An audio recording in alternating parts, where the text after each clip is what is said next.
Hello and welcome to today's SEI webcast, Acquisition Disasters, Ideas for Reducing Acquisition Risk. My name is Shane McGraw, Outreach Team Lead here at the Software Engineering Institute, and I'd like to thank you for attending. We'd like to make our presentation today as interactive as possible, so you can submit your questions in the YouTube chat area, and we will work in as many as we can.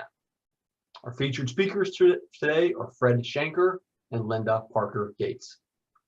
Fred is a senior software systems engineer at CMU's Software Engineering Institute, where he has worked for more than 20 years.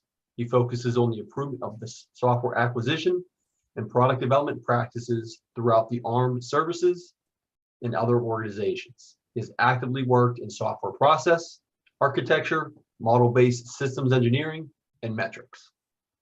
Linda leads the Software Acquisition Pathways Initiative in the SEI's Software Solution Division.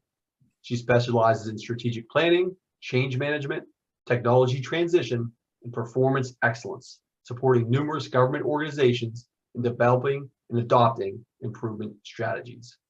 Now I'd like to turn it over to Linda Parker Gates. Linda, welcome, all yours. Hello, thank you, Shane, and hi, Fred, and hello, everybody. So today, Fred's going to talk with me about some, about the non-ideal outcomes we've kind of come to expect in software acquisition and some things that we can do about that. Some approaches, I think, kind of from the philosophical to the actionable for managing outcomes that we're likely to get from acquisition efforts. So Fred, in your words, what are we going to talk about today? And can you tell us the origin of the work? Sure. Hi, thanks.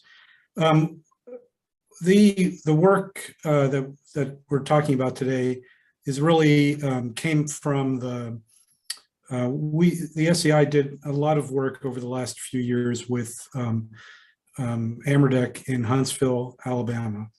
And specifically, the person that we've been working with was a guy named Alex Boydston. And we supported a series of technical demonstrations that were built around model-based engineering or digital engineering. One of them, the most recent one, was called Capstone. And it was sort of the end, the capstone, if you will, of 7 years of activity. And one of the things that we noticed when we were at the end of the capstone project was we got experience reports from from the participants, most of them saying that they wish that they had done some of the model-based analysis earlier in the life cycle. And Nick Girton, Nick and I wrote this paper for the Acquisition Research Symposium last year. Nick and I were talking about it, and we couldn't understand, why we had to wait for the whole thing to be over for them to have this epiphany. It's not like this was some new thing. We've seen this before, and we came along and sort of thought about this as that we need to somehow motivate contractors to actually try to do things differently. And we're calling this value engineering for software. So that's kind of how it came about and who I collaborated with. So yeah, it's a really interesting set of concepts to apply value engineering to the acquisition of cyber physical systems. So can you tell us about what the status quo, tell us a little bit more about what the status quo in acquiring cyber physical systems looks like? Sure. Good. So sorry about that. This graph is sort of, it's a caricature. I made this up myself. So there's not real data here, but this is sort of a elaboration or a picture that describes what happens when we acquire cyber physical systems. It's important, I didn't mention this earlier, but we are talking about, so the customer that we had was the Future Vertical Lift program. So these are what we call cyber physical systems. So we're kind of narrowing the scope of this discussion to these cyber physical systems. And our observation is that we march along building the thing that we're building, whatever it happens to be. We continue to spend money and time and build new things. And we get close to the end, what we call final integration and test. And we find out that instead of being ready to go and qualify the system, we have a huge amount of unexpected issues that surface. And so this is what we call capability complete, but it doesn't work. So we've spent all the money, we've spent all the time, and we don't have a working system.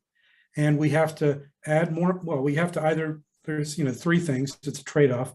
So you can either take the thing that's not working and decide to do that later, in some other aspect, or you can add money and time to fix it.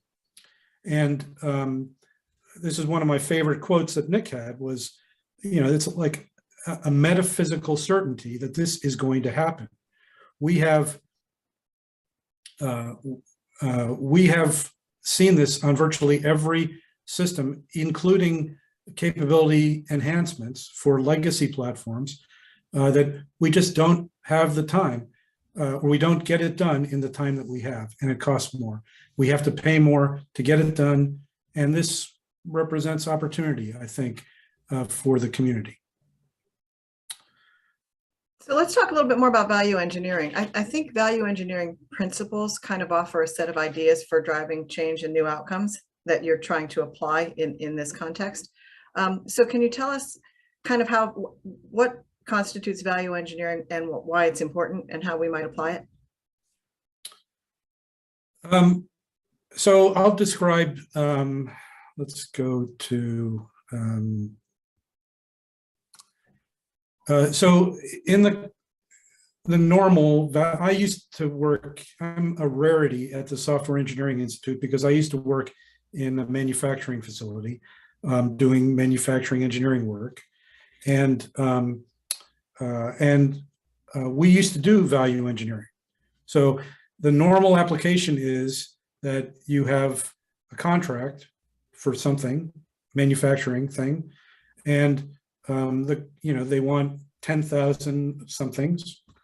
And because of the tooling, it's usually for the government owns the tooling.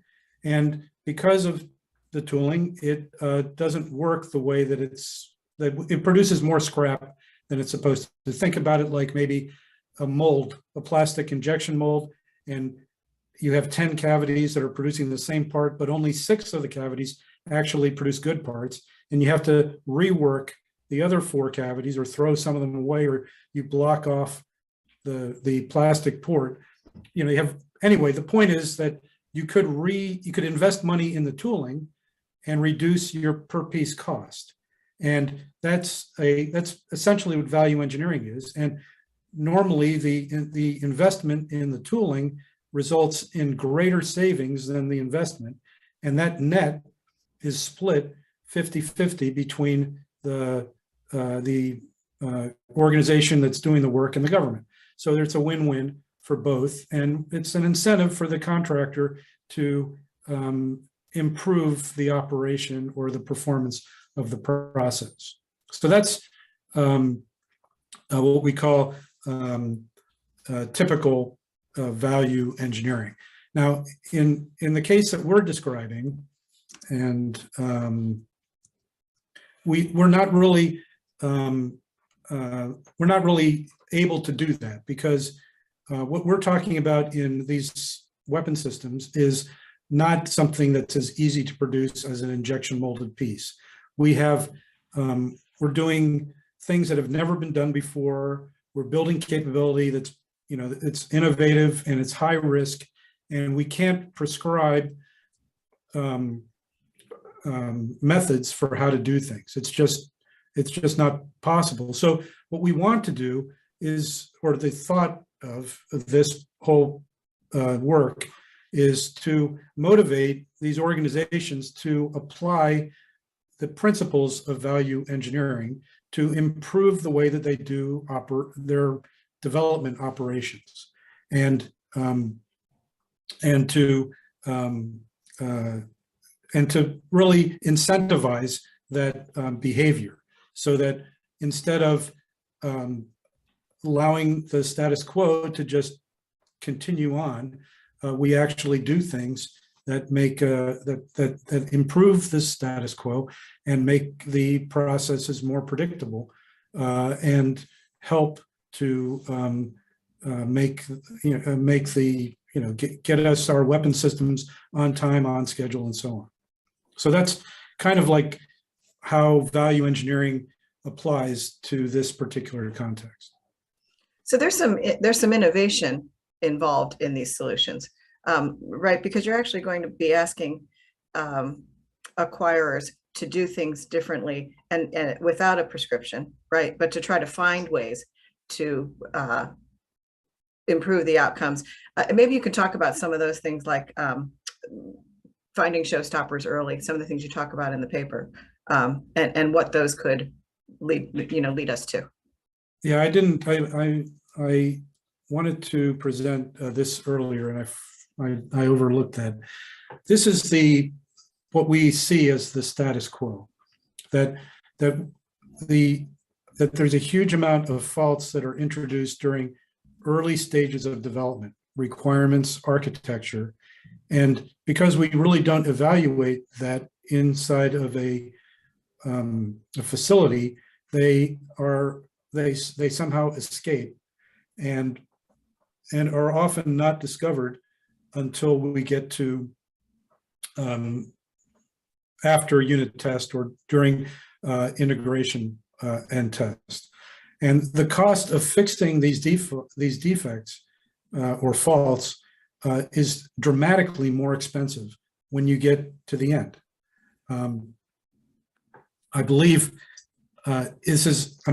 even platforms like F-35, there was a GAO report of in 2020 or maybe 2021 that described the Block 4, I think, release of the F-35, and it was something like they reported that from 2017 to 2020, almost 25% of the defects that were found, and it was like, between 500 and 1,000 defects, almost 25% of them were found after the software was deployed onto the platform. So this is so late in the process. It costs so much to fix these things that this is what we have to do is innovate earlier as in the life cycle, implement new practices earlier so we can find these things when they're actually injected. Not that we would eliminate 100% of them, but by just 80-20. I mean, if you get a huge chunk of them, we'll have a tremendous impact on what happens during integration and test. So this totally aligns with what we are hearing about, around shift left in DevOps and software testing, and I hear the soft side kinds of things because that's the kind of stuff that I do. But you're talking about really innovative ways to deal with cost overruns and delays and limited capability and things like that through mechanisms that are not currently comfortable for acquirers and contractors. So what can we do to kind of motivate people toward this more innovative thinking and sort of a newer way of thinking about acquisition? Well, I think we have to recognize where the target of opportunity is. I mean, earlier I showed you this graph that had the bullseye on it, and I think that's the target. So we want to minimize that and do things that impact that. So I think that's the first thing, is we have to recognize the value. And I think what we're talking about doing is applying model-based analysis, digital engineering techniques to enable early evaluation of the product or much earlier than we have done before. It's not, and this is the way that so we need to build, and we are doing it. I mean, model-based systems engineering is a step forward compared to the way that we used to do things, but we could be doing more with the model-based analysis. So if you look at the types of things that are found at the end, which we can do because we have 30 years of experience from programs that have experienced these problems, it's the same things over and over again. We have issues with timing and latency. We have bandwidth problems. I mean, these are things that are very difficult to discover early in life cycle without the help of modeling and analysis. So we need to change the culture, which is a difficult thing to do because, I mean, you can look at other parts of the world, Europe, Russia, China. The culture there is much more centered around model-based analysis than it is in the United States. When we bring people into our organizations out of college or whatever, from other organizations, it's often the case that we have to go through and train them in these methods. It's not like this is the way, the model-based way is the way that they're taught throughout their education. So the culture of even, the very base level is just not up to where it needs to be. So I think that's at the root of identifying the value and building this competency into the early part of the life cycle. I think it's also important to recognize that just because we're doing modeling and we're doing analysis, it's not like a locked-in certainty that we're going to find these issues. There's a huge amount of competency that's required on the part of the modeler and experience. I mean, it's just, and it's actually part of the problem because, I mean, you can look at data from other organizations outside of the United States and find data that is very promising. But if you look at the companies that we're talking, that are the major defense contractors, we're not seeing this practice being applied. So there's not a lot of data, and we really have to get people to jump in. The fact is that if we don't do the model-based analysis, we're never going to start to find these defects earlier. So we have to actually begin to change the way that we do business. Some organizations will be more comfortable doing this than others. I think there will be a churning early on that will, and there will be some organizations that are faster to iterate than others.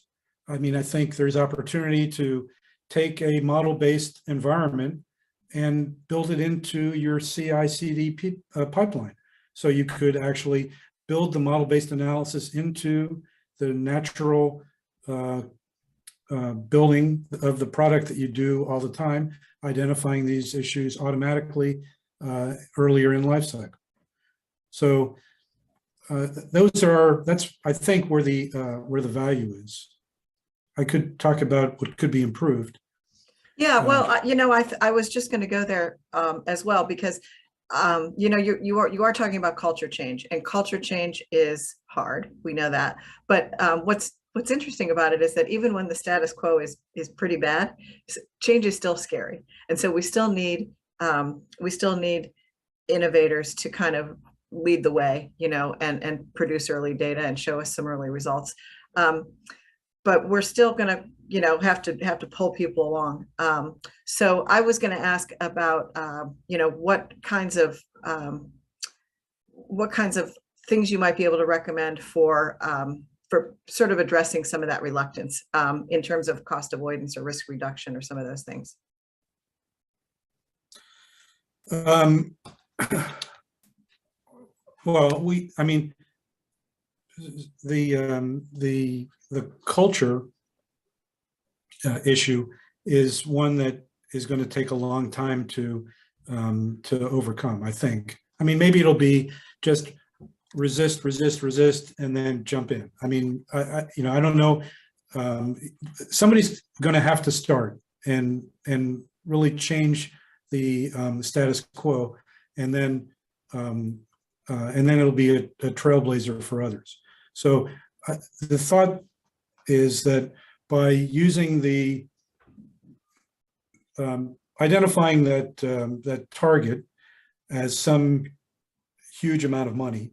I mean, in many cases, it's been hundreds of millions of dollars.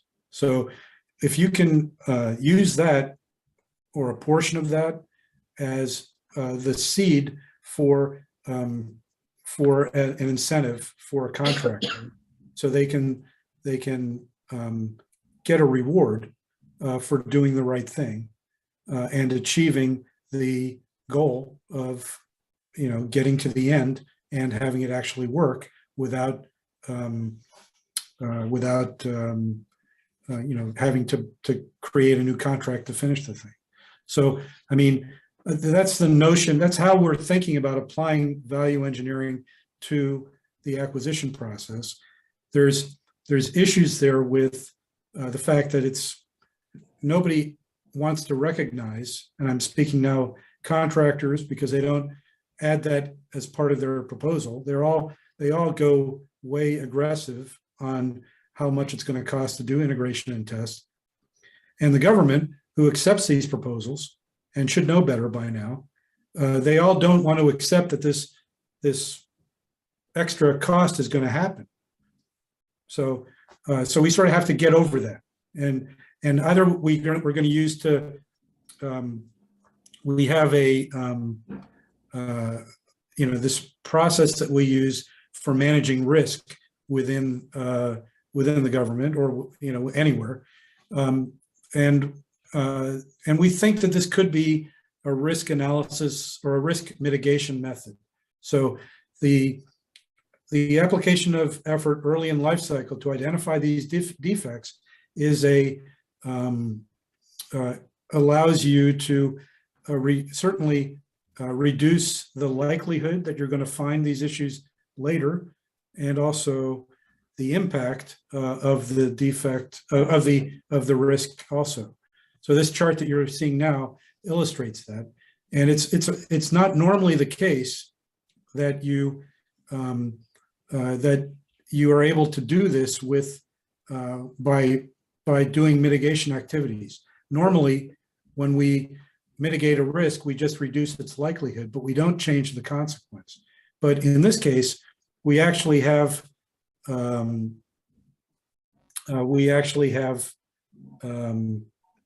ability to reduce the consequence as well. So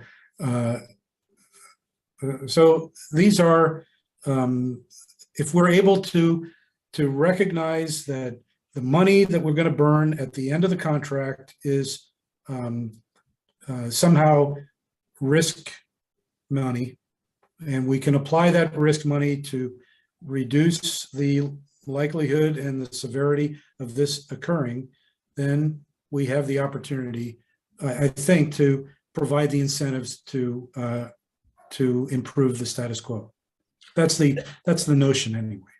Yeah, that's interesting. And I guess, so in drawing down the risk, the consequences and the likelihood, as in that chart that you showed, we were also going to have to probably change the spending model, right? So there may be more of an investment up front, but it would offset those big spends at the end by quite a bit, by orders of magnitude, perhaps. Is that right? Well, that's actually a cultural issue. I mean, if we think about shift left, we are going to be applying different kinds of resources at different times in the life cycle than we did before. So if we have to build an environment to do model-based analysis, then we need those kinds of people to get in there and build the models of the things that we want to evaluate, which is an investment in the infrastructure of the project, and it's done much earlier. I mean, most organizations create these labs, these SILs for doing simulation. These are mainly hardware in the loop. We're talking about, a software-focused virtual laboratory that we can use to test out models and really simulate the behavior, the architecture of the platform early in life cycle. The reason why it's cultural, sorry, I know you were going to jump in there. No, go ahead. Go right ahead.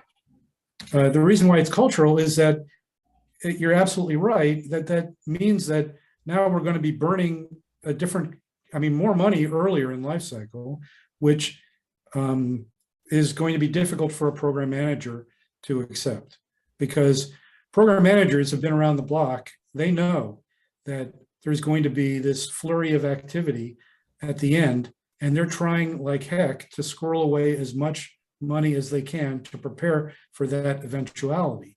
And this is sort of like completely counterintuitive to the way that they think about how they should manage the project. I mean, you're talking about burning money early instead of saving that for application late. But the whole point of this is that you're reducing the effort that you're going to need at the end, and that's what that shift left implies. So that's I think the answer to that question. Yeah, that's I think really powerful. What I was going to ask is, in the paper you talk about ACVIP, and I wondered if you could describe ACVIP for us in terms of how it relates to cyber physical systems and also value engineering. Well, ACVIP, that's architecture-centric virtual integration process, is a acronym developed by the Army through the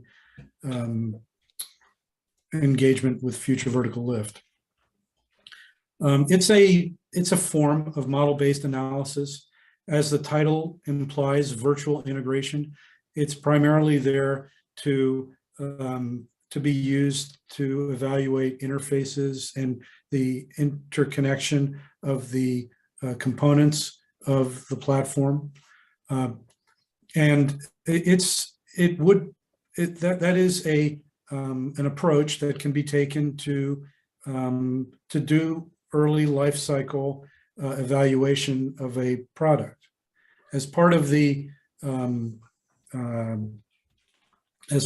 work that we did with the Army, we actually built materials that would help organizations implement ACVIP as part of their process. It was originally, I think, started earlier in, before the Future Vertical Lift platforms. I think there are the early, maybe 10 years ago. So that's what ACVIP is. It's certainly, we think that the principles of model-based analysis are built into ACVIP. You can do more than that, but it's focused on embedded computing resources. So that's exactly what we're talking about for these cyber physical systems. Is this digital engineering, basically? It is, yeah. And it certainly could be. I mean, it could be more digital engineering. It could be, I mean, there are things that have to be recognized. For example, many people think, because the model-based analysis is not necessarily the same models as what you use for model-based systems engineering. So there is a misconception that you're doing duplicate effort to model things for your model-based systems engineering and then build duplicate models for your model-based analysis. But these model-based analyses are used for completely different purposes than you use for model-based systems engineering. There is a, that misconception is present. These are all parts of what you would call digital engineering. And you would even include things like we described with the pipeline as potentially part of that. Not everybody's going to want to do that. I mean, you know, what we're focused on are doing the activities early in life cycle to find these showstopper defects, these defects that cause you to go back to the drawing board, you know, late in life cycle and, you know, just kill your schedule. So that's what we want to use the ACVIP or model-based analysis to do. So what are the implications of all of that on the way we write contracts, or the kind of language we would have to include in a contract? So I mean, it is a bit sticky, right? Because, you know, it's not clear that anybody actually recognizes that this, or wants to admit that this is, you know, these overruns are going to happen. But we would need to write incentive, like award fees. So things that happen during the execution of the contract. So contractors would need to somehow be able to demonstrate that they are actually doing what they need to do in order to get this award fee. And then I think that's a sort of like a little carrot, if you will. But then we need there to be like a really big thing for the end of contract, for whatever you did before. If it didn't work and you still have that overrun at the end, okay, well, then we blew some money early in life cycle.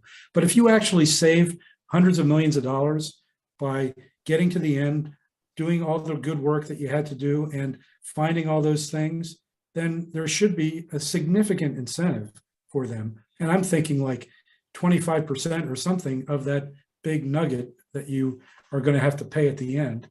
So it's like huge amount of money for doing no work or for doing good work early in life cycle.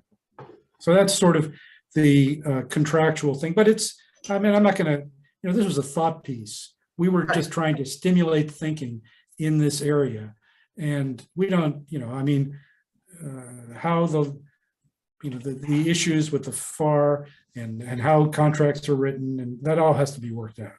So we just want people to start thinking this way. Yeah, and to unstick some of these norms. It's noble work, because I think you say in somewhere that like the current the status quo for contractors is kind of no lose, right? Like, you keep working, you keep getting paid, kind of thing. So what you just described is a way to motivate away from that status quo, even if it's not particularly painful. That's correct.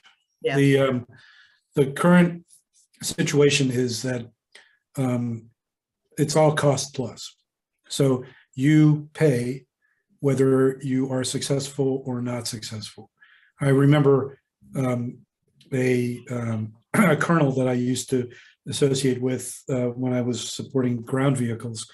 He said that I'm either going to pay them and they're going to screw up and it's their and they did it, or I'm going to tell them what to do, and if they screw up, at least I had something to do with it.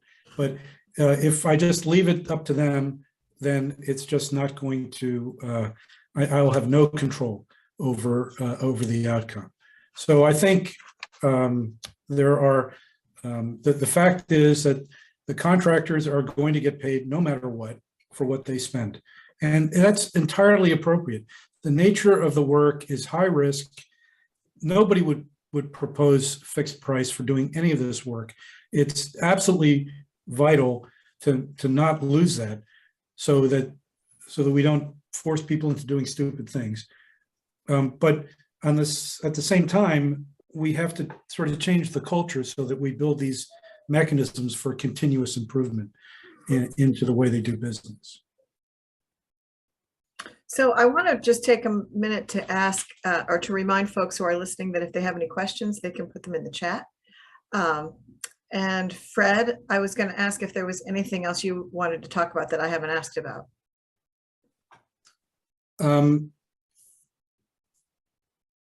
I think the one thing I wanted to talk about is that when we think about process improvement, I think the way that you should think about it is to work smarter and not to work harder. So I think when what we want to do is we want to work smarter earlier in life cycle. That's a way to improve the quality of the products that are coming out of the development process. And if we choose not to do that, what we find is that we're going to, at the end, when we get to integration and test, we're going to wind up working harder because we'll have to deal with whatever we find when we get there, which has usually overwhelmed the integration and test people. And when you put people under that pressure, they have deadlines and they're finding these things. There's a lot of pressure to produce in very small amounts of time. You wind up making careless mistakes, which adds to the backlog of things that need to get fixed. People burn out. They don't get any sleep. And it just is it can turn into a nightmare. And I think that's sort of, I just wanted to sort of throw those buzzwords out there about working smarter and not working harder, because that's really what we're trying to accomplish. Yeah, and then I think also kind of understanding the implications of changing the way people are working, because this is a known phenomenon in change management. You might see some, initial declines in productivity at first, or reduced results of whatever type as you're trying something new before you get to that payoff or the improvements are working smarter, working better. There are some upfront costs, even just in the way people approach their jobs, because change, as we were talking about earlier, change is hard and it's a people problem, Right. We have this learning curve, right? So there's that dip in productivity that we should expect. But eventually when people learn how to do the job the new way, then people take advantage of it and we get better. There's always these knee-jerk reactions to stop or change or whatever. Usually you have to do it a couple of times before you make any changes. That's a problem with innovators, is that they're not patient and they don't allow the change to actually play itself out. So you need the innovation, but you also need the steadfast, building on things that are known to work. So you're working on a new paper. Do you want to tell us what's in store? What's next in your thought process? Well, I think so when we haven't really talked about the incentive mechanisms and somehow identifying ways to provide award fees for contractors, but you have to ground that in reality. So there has to be some way of gauging the competency of a contractor with respect to doing this work. I mean, ideally, you would want there to be, I really hesitate to say something like maturity model, but something that you could observe by whether or not certain activities were happening. Like, for example, the standard way that we review designs for these systems is in PowerPoint. Okay. We take pictures of aspects of the design, we copy them into PowerPoint, and we present them during design reviews. So I think it would be a more mature organization that would actually use the model during the design review as a means of, and I'm not trying to suggest that is the answer, but I'm just saying that there are aspects of the way the work is being done that would demonstrate more maturity in the or in the level of somehow you could feel more comfortable with the contractor's competency with respect to digital engineering. So the new paper that we're working on is exploring that, is trying to identify what metrics or what behaviors would lead you to think that this contractor would be better at doing this work than that contractor, or somehow being able to measure, and not for the purpose of grading contractors, but really just what should you be doing and how can we just raise the awareness of what ought to be being done in order to make everybody better. So that's what the new paper is about. That's exciting. And, you know, so I've done some writing on organizational agility, which is the application of agile concepts to organizational processes. And so it's not strictly software development, agile software development, but what you start to find is that when the organization starts to behave in ways that you're describing, where you get to try some things out early, see if they're working, have good metrics, and be able to kind of evaluate and pivot, you know, from the beginning of a project to the end, you might be able to not only innovate, but identify things that work well and that you should continue with, you know, without making the long-term commitment, or even have the understanding that you might have needed for traditional process improvement, where you kind of know exactly where you want to go. Yeah, I agree. And certainly starting small is the way to go. I mean, I've been critical of the future vertical lift platforms in that I really think that when you talk about a platform level implementation of something like this, it's much more difficult than just working in a subsystem or even component level. So I think that you can bite off more than you can chew. So developing good techniques on a prototypey kind of way, and then scaling that up, I think is the right approach. I did want to mention that in the work that we did for Future Vertical Lift, we did have, we produced some guidebooks for ACVIP, which might be of interest. I think we're working on, I think one of them is approved for public release, which that was on modeling and analysis, and one that's on acquisition. So this is for the government, is currently going through the public release process. It's available for, you know, in a distro D kind of way, but we're working on a distro A for that as well. So that's a resource that's available for people that are really interested in potentially applying these techniques to their own situation. Excellent. Excellent. All right. So Shane, can I ask you, do we have any questions from the audience that Fred can? No current questions to go with Linda, so you guys can kind of make maybe any final thoughts, and we can wrap it up. That will give people about another minute to add anything lastly. If not, we can wrap it up. All right. Fred, any last thoughts?